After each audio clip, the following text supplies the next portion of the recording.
Treni bloccati da Treviso per il Veneto orientale, mercoledì nero per i pendolari che dovevano recarsi verso Portogruaro, Motta di Livenza ed Oderzo. Il blocco a causa della bomba d'acqua che ha fatto tracimare torrenti e fiumi tra Veneto e Friuli.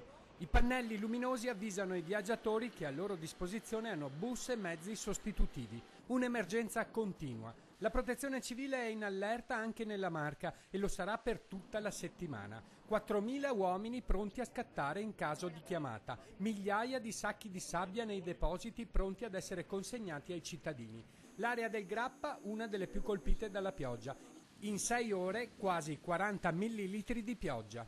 Nell'Alto Vicentino ha piovuto più che altro tra lunedì e martedì mattina, lì sono stati superati anche gli 80-90 mm in 24 ore. È la stagione più piovosa degli ultimi 20 anni, una delle più bagnate di sempre. Gran parte della regione sta raggiungendo già in questi giorni il totale pluviometrico annuo massimo storico degli ultimi 20 anni. Il livello di attenzione resta elevato anche lungo i grandi fiumi, Piave e Livenza in testa. Gli argini e le aree golenali sono monitorati ogni ora. Anche a Treviso città non manca la paura. Chi in passato è già stato colpito dalle inondazioni si è attrezzato. In via Ghirada, una delle zone basse di Treviso, le paratoie sono spuntate a protezione dei garage.